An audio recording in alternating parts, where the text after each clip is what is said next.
Assalamualaikum warahmatullahi wabarakatuh.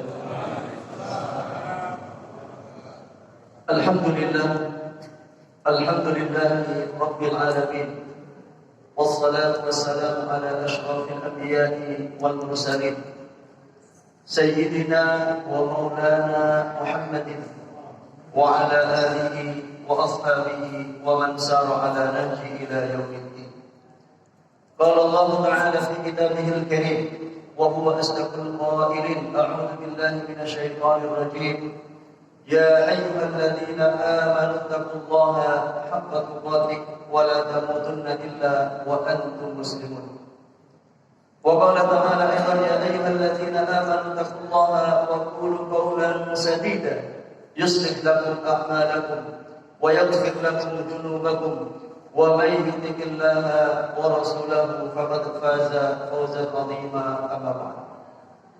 Jamaah sekalian yang mudah-mudahan dimuliakan Allah Subhanahu wa taala, kembali kita bersyukur kepada Allah karena di malam hari ini Allah perkenankan kita berkumpul di tempat yang paling mulia di muka bumi ini, di rumah Allah Subhanahu wa taala, untuk sama-sama menegakkan salat Isya berjamaah yang kita lanjutkan dengan salat tarawih berjamaah. Kita berharap setelah seharian kita berpuasa, kemudian dilanjutkan dengan qiyam Ramadan, kita termasuk orang-orang yang disabdakan oleh Rasulullah sallallahu alaihi wasallam, "Man shoma man qama Ramadhana imanan wa ihtisaban, ghufira lahu ma taqaddama min dhanbi." Siapa yang siap, siapa yang qiyam, landasannya adalah beriman kepada Allah dan mengharap ridha dari Allah Subhanahu wa taala, maka Allah akan mengampuni dosa-dosanya yang telah lalu. Salawat dan salam mudah-mudahan tercurahkan kepada Nabi besar Muhammad sallallahu alaihi wasallam. Mudah-mudahan kita yang hadir, pasangan-pasangan, anak-anak, orang tua yang telah mendahului kita, mudah-mudahan semuanya kelak dibangkitkan sebagai umatnya Nabi Muhammad sallallahu alaihi wasallam, mendapatkan syafaatnya, diberikan kesempatan untuk minum dari air teladanya, dan mudah-mudahan Allah izinkan kita bersama keluarga untuk menemani Rasulullah sallallahu alaihi wasallam di surganya. Amin ya rabbal alamin. Subhanallah, wajah-wajah malam hari ini kelihatan ceria semua, dan mudah-mudahan semuanya menjadi ahli surga. Amin. Supaya keceriaan ini tidak cepat berlalu, maka saya akan awali pertemuan malam hari dengan membacakan pantun untuk Bapak Ibu sekalian. Setuju? Ya, pantunnya adalah burung nuri, burung dara. Kok diam semua? Biasanya ada cakep. Burung nuri, burung dara. Subhanallah, terbang tinggi di awang-awang. Kalau Bapak Ibu semua ingin hidupnya bahagia, maka lakukan zikrullah supaya hati tenang. Insyaallah. Maka kita awali dengan zikir. Ikuti saya. Rabbi firli wali walidayya. Rabbi firli wali walidayya. Rabbi firli wali walidayya. La ilaha illa anta subhanaka inni kuntu minadh dhalimin. La ilaha illa anta subhanaka inni kuntu minadh dhalimin. La ilaha illa anta subhanaka inni kuntu minadh dhalimin. La haula wa la quwwata illa billah. La haula wa la quwwata illa billah. La haula wa la quwwata illa billah. Hasbunallah wa ni'mal wakil, ni'mal maula wa ni'mal nasir. Hasbunallah wa ni'mal wakil, ni'mal maula wa ni'mal nasir. Hasbunallah wa ni'mal wakil, ni'mal maula wa ni'mal nasir. Allahumma salli ala sayyidina Muhammad.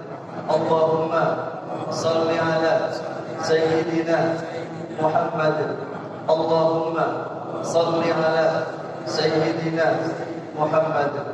Ya, ini 5 zikir mudah-mudahan bisa dijawabkan karena banyak sekali target kita yang tidak bisa dicapai dengan kecerdasan, dengan kekayaan, dengan jabatan maupun dengan pertemanan. Tapi bisa dengan zikir ini dimudahkan oleh Allah Subhanahu wa taala. Terutama dalam kehidupan berumah tangga. Kenapa? Karena banyak sekali orang yang serumah tapi tidak ramah, betul? Banyak sekali yang seatap tapi tidak saling menatap, betul?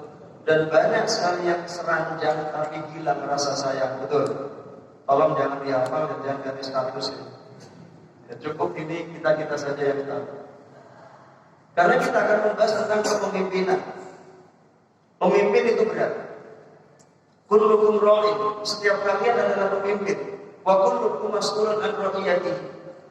Setiap kalian adalah bertanggung jawab kepada pimpinannya atau siapa yang dipimpin. Ketika kita memohon kepada Allah Subhanahu wa taala terkait dengan bulan Ramadan, yang Ramadan ini adalah bagaimana bulan disiapkannya para pemimpin. Kan kita sering berdoa, apa doanya? Rabbana hab lana min azwajina wa dzurriyyatina qurrata a'yun waj'alna lil muttaqina. Ya Allah, anugerahkan kepada kami pasangan-pasangan, anak keturunan yang akan menjadi penyejuk mata hati kami dan jadikan kami pemimpin orang-orang yang bertakwa. Ingat, memintanya kepada Allah bukan dijadikan sebagai orang yang bertakwa, tetapi minta kepada Allah pemimpin orang-orang yang bertakwa.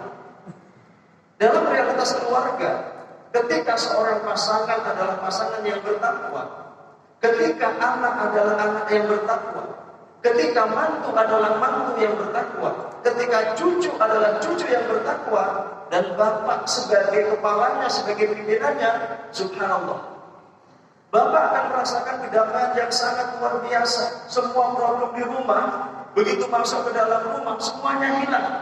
Karena apa? Melihat pasangan sangat menyenangkan, melihat anak sangat membanggakan, melihat mantu juga demikian, cucu juga demikian. Lebih-lebih ketika anak-anak bertakwa, saat orang tua meninggal dunia tidak perlu khawatir siapa nanti yang akan mensolatkan jenazahnya, siapa yang akan berdoa untuknya, siapa yang akan berwakaf untuk dirinya. Subhanallah. Sehingga kemudian orang-orang bertakwa tadi merasa nyaman. Kenapa? Pertanggungjawaban akan sangat panjang. Ketika Allah mengatakan yauma yaqumun nasu lirabbil alamin, yaitu pada hari di mana semua manusia akan berdiri menghadap Allah Rabb semesta alam. Apa kata Rasulullah? Yaqumuna rafi'i ru'usin ila sama' arba'ina sanah. Nanti semua orang dari manusia pertama yang paling pertama yang diciptakan sampai yang paling akhir, semuanya akan dijajar oleh Allah Subhanahu wa taala. Semuanya akan dijajar. Dan kemudian apa? Dari mulai depan sampai belakang, kemudian memandang ke langit, ya tidak tahu berapa triliun orang pada waktu itu. Semuanya menghadap ke langit, kenapa? Menunggu disidang oleh Allah. Dan selama menunggu ini, Bapak Ibu tahu sekalian ya, waktunya lama. Rasulullah mengatakan arba'ina sanah, 40 tahun. Yang satu hari sama dengan 1000 tahun. Berarti berapa lama kita menunggu? Menunggu disidang oleh Allah itu 40.000 tahun. Ini berbicara tentang waktu yang tidak akan mundur lagi. Ya, di alam barzahnya saja sudah lama. Dari mulai menunggu nanti orang terakhir dimatikan oleh Allah, terjadi hari kiamat baru dibangkitkan. Alam barzah sama dengan alam transit. Sama dengan Bapak Ibu ketika pergi dari Jakarta ke Irian Jaya transit di Makassar. Ketika Bapak transit di Makassar sekitar 2, 3 sampai 5 jam. Kemudian Bapak Ibu tidak punya bekal. Walaupun ruangannya AC, ada yang jual makanan, ada yang jual minuman enak-enak, minumannya dingin, tapi Bapak Ibu nggak punya bekal, nggak punya uang untuk beli, haus nggak kira-kira? Lapar nggak kira-kira? Itu tempatnya nyaman, ber-AC, di bandara ber-AC. Subhanallah, itu hanya 3 sampai 5 jam. Pertanyaannya, bagaimana kalau menunggunya adalah menunggu manusia yang paling akhir dibangkitkan oleh Allah Subhanahu wa taala? Maka kemudian Allah berfirman sebagai pelajaran untuk kita terkait dengan orang-orang yang sedang meninggal dunia, hatta idza jaa ahadahumul maut qala rabbi irji'un. Begitu datang kepada seorang dari mereka kematian, minta kepada Allah, ya Allah kembalikan aku ke dunia. Mau ngapain? La'alli a'malu shalihan, supaya aku bisa beramal saleh bima taraktu yang dulu aku tidak pernah lakukan. Kalla, kata Allah, sekali-kali tidak seperti yang dipersepsikan, tidak seperti yang diasumsikan. Innaha kalimatun huwa qailuha, sangat mengatakan keinginan untuk balik ke dunia. Wa min waraihim barzakhun ila yaumi yub'atsun, di belakangnya adalah alam barzakh yang menghampar sampai akhir. Maka orang yang beriman sangat bahagia. Kenapa? Dia sudah selesai urusannya dunia, sudah menikmati berbagai macam ujian, sudah menikmati berbagai macam kesyukuran atau kesabaran, sudah menjalankan perannya sebagai seorang hamba, baik sebagai kepala keluarga, sebagai tetangga, sebagai seorang pengusaha. Dia jalankan sebagai petunjuk Allah Subhanahu wa taala. Saat meninggal, maka dia akan disambut burung warna hijau, kemudian diajak keliling surga Allah Subhanahu wa taala. Sehingga orang-orang yang beriman berdoa kepada Allah, ya Allah, percepat hari kiamat. Kenapa di alam transitnya aja enaknya luar biasa, apalagi di alam aslinya surga yang kenikmatan itu akan dikalikan 100%. Jadi contoh Bapak Ibu sekalian, kalau makan ya ikan bakar itu enak. Ikan bakar enaknya ini sudah dinikmati oleh ribuan atau miliaran orang. Dari pertama kali manusia ciptakan sampai akhir zaman nanti. Tapi sampai sekarang rasa ikan itu masih nikmat enaknya. Bagaimana kalau kenikmatan itu dikali 100 kali lipat? Tentu nikmatnya luar biasa. Sebaliknya juga siksaan. Orang-orang yang tidak beriman, yang tidak percaya kepada adanya alam gaib, dia tidak pernah punya persiapan. Dia tidak pernah punya bekal yang akan dibawa. Dia kumpulkan dunia ya sebanyak-banyaknya dan kemudian ditinggal begitu saja tanpa ada yang dibawa. Celakanya lagi ketika anak turunan yang tidak diajarkan agama, maka terjadi rebutan warisan sampai berantem. Ada tidak? Bukan sekedar berantem, saling bunuh antar saudara. Sehingga orang tua di alam kubur yang harapannya mendapatkan kiriman doa-doa dari anaknya yang soleh, apa yang terjadi? Dikirimkan dosa dari anaknya yang dulu tidak pernah dididik dengan agama. Sehingga kemudian begitu masuk ke alam kubur, lalu disambut oleh siksaan api yang begitu luar biasa, sampai kemudian diminta kepada Allah, ya Allah, kembalikan aku ke dunia. Ya Allah, perlambat hari kiamat. Kenapa di alam transitnya sangat mengerikan? Lalu bagaimana kalau nanti dikali 100 kali lipat? Tentu akan lebih mengerikan. Maka sekali-kali Bapak Ibu sekalian, kalau ingin melakukan wisata atau tur ya, mungkin sekali-kali turnya ke Krakatau ya, melihat bagaimana baja itu dibakar, dilebur, kemudian menjadi cairan apa? Baca. Dan boleh nanti menguji kesaktian di sana, masukin jari. Yang tinggal kira-kira jarinya atau bajanya. Iya. Ini contoh. Kenapa? Kalau itu dikatakan sebagai api terpanas di dunia sanggup melelehkan baja, maka untuk menjadi akan di akhirat dikali 100 kali. Maka kemudian disinilah ya kewajiban kita sebagai kepala keluarga untuk menyelamatkan anggota keluarganya. Ya ayyuhalladzina amanu qu anfusakum wa ahlikum. Wahai orang-orang yang beriman, selamatkan diri dan keluarga. Maka Ramadan ini momentum, Pak. Kenapa? Karena ketika Allah syariatkan Ramadan, itu targetnya apa? La'allakum tattaqun, supaya kalian jadi orang yang bertakwa. Tadi kita minta kepada Allah pemimpin orang yang bertakwa. Bentuk dulu pribadi kita menjadi pribadi orang yang bertakwa. Orang bertakwa itu punya dua kurikulum. Yang pertama adalah kurikulum individual, kemudian kurikulum sosial. Apa kurikulum individualnya? Dijelaskan oleh Allah di awal-awal surat Al-Baqarah, dan dzalikal kitabul la raiba fihi. Itu adalah satu kitab yang tidak ada keraguan di dalamnya. Hudan lil muttaqin, petunjuk bagi orang-orang yang bertakwa. Apa kurikulumnya? Alladzina yu'minuna bil ghaibi, yaitu orang-orang yang senantiasa beriman kepada yang gaib. Maka masuk dalam rukun iman. Maka Ramadan jadikan momentum untuk apa? Untuk mengevaluasi, mereview kembali program keimanan dalam keluarga. Karena jangan sampai nanti ada orang tua Pak sengsara di usia tua karena anaknya sukses tapi tidak peduli kepada orang tua. Ya, dia lupa, dia pengen anaknya berbakti kepadanya, tapi tidak pernah disiapkan anggaran untuk ketakwaan hatinya. Anggaran kecerdasan otaknya memang banyak, anggaran kesehatan fisiknya juga banyak. Anaknya cerdas, anaknya hebat, jadi pengusaha, jadi pejabat. Belum tentu dia akan peduli kepada orang tua yang jarak rumahnya bisa cuma 30 meter. Dan kondisi hari ini sangat banyak sekali. Dan saya mendapatkan curhatan-curhatan ibu, Ustaz, anak saya hebat, tetapi tidak pernah menengok saya. Ustaz, anak saya bisa ketemu siapa saja, tapi sulit untuk ketemu dengan saya. Saat kondisinya seperti ini, jangan pernah menyalahkan anak. Tapi ayo evaluasi sebagai orang tua. Karena kalau sampai kemudian kita tidak evaluasi, kemudian anak bapak menjadi orang tua dan punya anak lagi, biasanya akan menurun.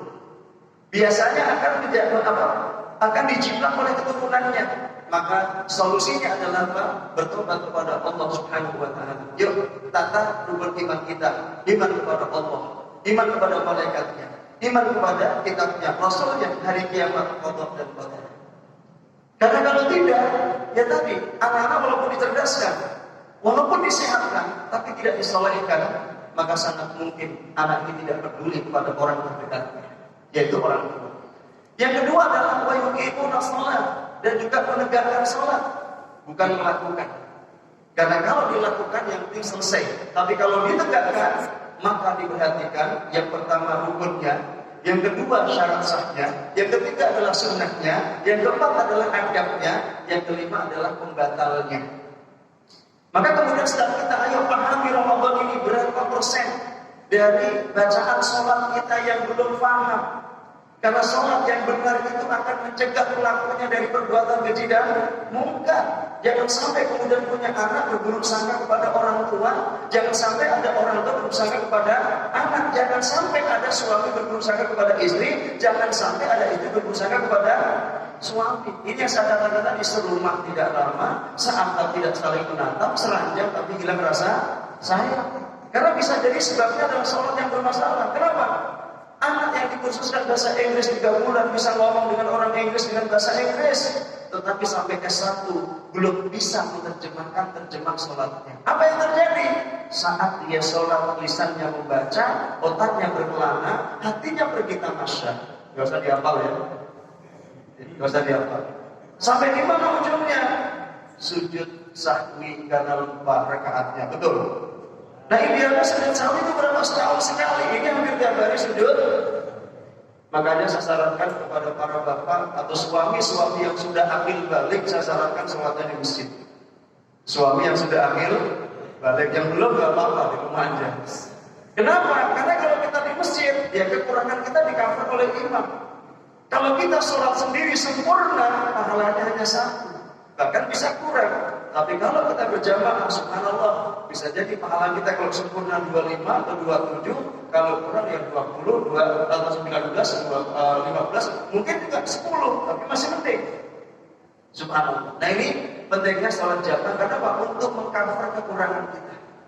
Kalau sendiri bacaannya bisa salah-salah, ya harusnya artinya apa?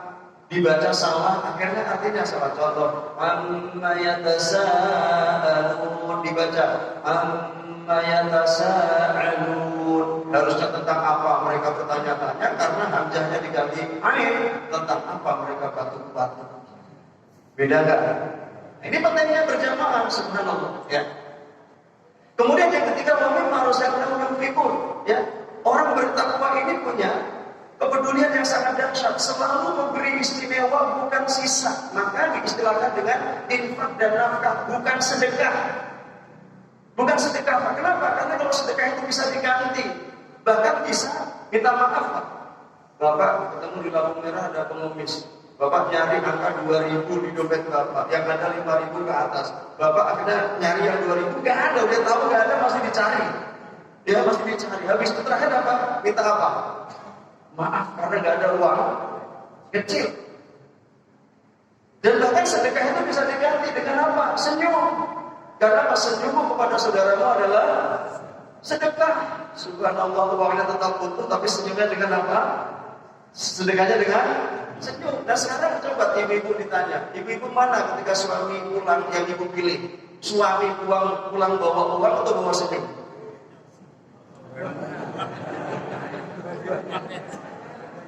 Ya kan? Mungkin istri berharap bahwa dua-duanya akan uang dan senyum dan uang kan? Tapi ini pilihan.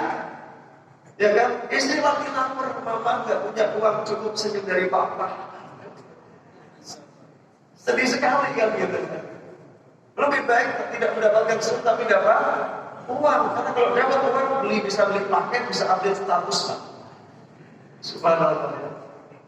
Jadi nafkah yang diberikan orang yang bertakwa itu adalah nafkah yang istimewa. Tetapi dalam memberikan nafkah diberikan urutan, kata Rasulullah, harta yang berinfakkan fisabilillah paling jauh, kepada fakir miskin, kepada rakyat itu yang paling utama adalah kepada keluarga. Nah problemnya sekarang banyak orang Pak, kepada orang jauh royal, kepada orang dekat dia pelit, ada nggak? Ada nggak? Jangan kenceng-kenceng biar nggak ketahuan, biar jamaah barokah nggak ada yang begitu kan? Ada orang bahkan saudaranya Pak, minjam nggak dikasih, tapi orangnya ditraktir Pak, ada nggak? Jangan bilang biar nggak ketahuan. Subhanallah, bahkan Pak mohon maaf, ada anak minta uang kepada orang tua harus pakai proposal. Pernah dengar nggak? Ada Pak, dan belum tentu dikasih. Ini ada kejadian.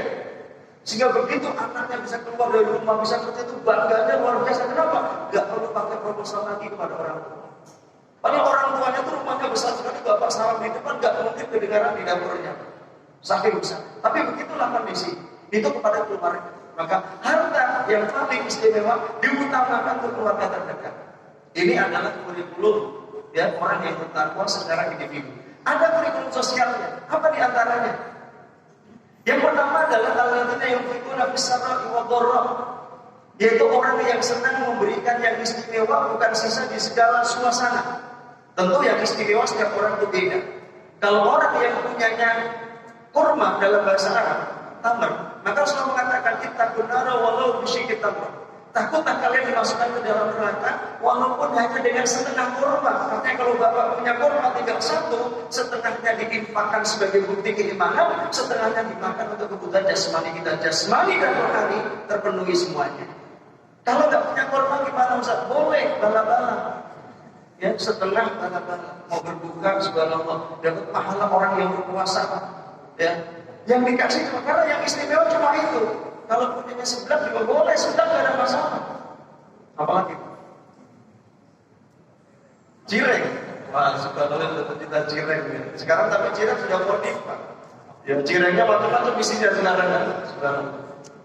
Jadi dalam kondisi segala apapun, sampai kalau kita nanti mendengar ada cerita tentang Uwais Al-Qarni yang disebut Rasulullah SAW kalau ketemu dia minta doa. Kenapa? Dia doanya mustajab. Begitu ditemui subhanallah ternyata Uwais Al-Qarni